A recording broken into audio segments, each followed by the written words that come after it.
आज हम बात करेंगे दो देशों के बीच चल रहे ऐसे संघर्ष की जो सभी देशों को दो गुट में बांट दिया है।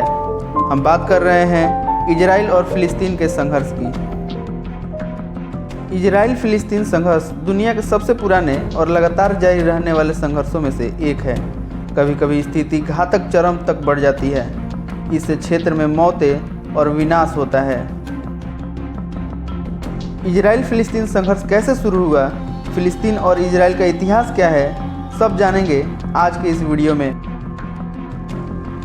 7 अक्टूबर 2023 को हमास ने गाजा से इजराइल के खिलाफ कम से कम 5000 रॉकेट लॉन्च किए। इसमें लगभग 1400 इजराइल मारे गए और बच्चों सहित कई इजरायली सैनिकों और नागरिकों को गाजा पट्टी में बंधक बना लिया गया। इसके जवाब में इजराइल ने एक दिन बाद हमास पर युद्ध की घोषणा कर दिया। इजराइल के जवाबी कार्रवाई करने के बाद 10 नवंबर तक 12,000 फिलिस्तीन मारे जा चुके हैं और लगभग 15 लाख से ज़्यादा फिलिस्तीनी विस्थापित हो चुके हैं। पहले हम जान लेते हैं कि फिलिस्तीन क्या है, हमास क्या है, गाजा क्या है, क्योंकि इसमें बहुत लोगों को कन्फ्यूजन रहती है। फिलिस्तीन अरबी दुनिया का एक राज्य क्षेत्र है।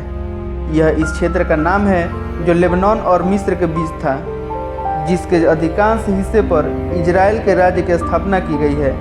1948 से पहले सभी क्षेत्र फिलिस्तीन कहलाता था। हमास एक सुन्नी इस्लामी उग्रवादी समूह है जिसे कई लोग आतंकवादी समूह मानते हैं, जो 2008, 12 और 14 में विशेष रूप से महत्वपूर्ण लड़ाइयों में इजराइल के खिलाफ लड़ रहा है। गाजा एक फ़लस्तीनी शहर है जो इजराइल के दक्षिण पश्चिम में एक 45 किलोमीटर लंबी 6 से 12 किलोमीटर चौड़ी पट्टी में है। इस पट्टी का दक्षिणी छोर मिस्र से जुड़ा हुआ है, पर बाकी दिशाओं में इजराइल से घिरा हुआ है। इजराइल और फिलिस्तीन के बीच आजकल चल रहे खूनी संघर्ष को समझने के लिए हमें उसकी इतिहास को समझना पड़ेगा।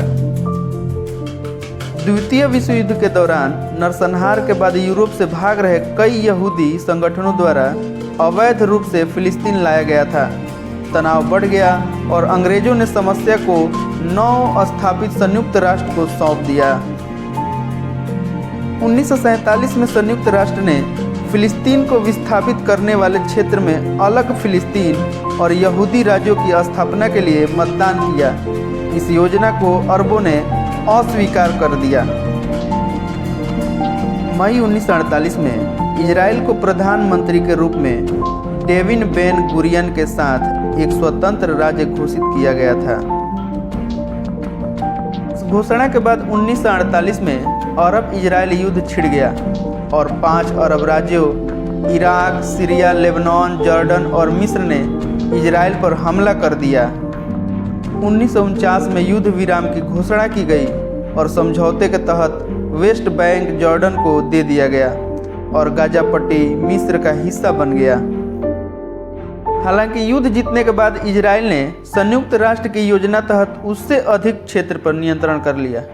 पूर्वी यरूशलेम जॉर्डन के क्षेत्र में था। 7 लाख से अधिक फिलिस्तीनी इस क्षेत्र से भाग गए और पड़ोसी अरब देशों में शरणार्थी बन गए।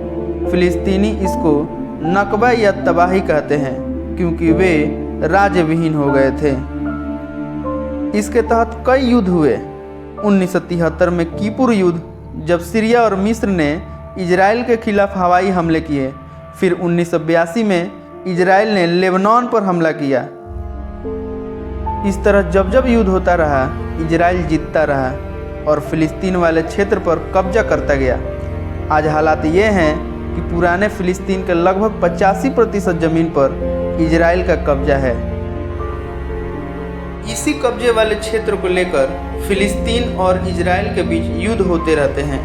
वर्तमान स्थिति की बात करें तो गाजा पर हमास का शासन है। गाजा की सीमाओं पर इजराइल और मिस्र का कड़ा नियंत्रण है और वेस्ट बैंक पर अभी भी इजराइल का कब्जा है। अधिकांश फिलिस्तीनी शरणार्थी और उनके वंशज गाजा, वेस्ट बैंक, पूर्वी जॉर्डन, सीरिया और लेबनान में रहते हैं। इजराइल के अनुसार फिलिस्तीनियों को उनके घरों में लौटने की अनुमति देने में यहूदी राज्य के रूप में उसके अस्तित्व को भारी खतरा होगा। पूरे यरूशलेम पर इजराइल अपनी राजधानी होने का दावा करता है। फिलिस्तीनी पूर्वी यरूशलेम को भविष्य के फिलिस्तीनी राज्य की राजधानी होने का दावा करते हैं।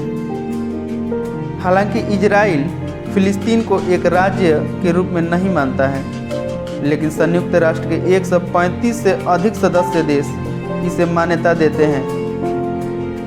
1988 में भारत फिलिस्तीनी राज्य को मान्यता देने वाले पहले देश में से एक बन गया।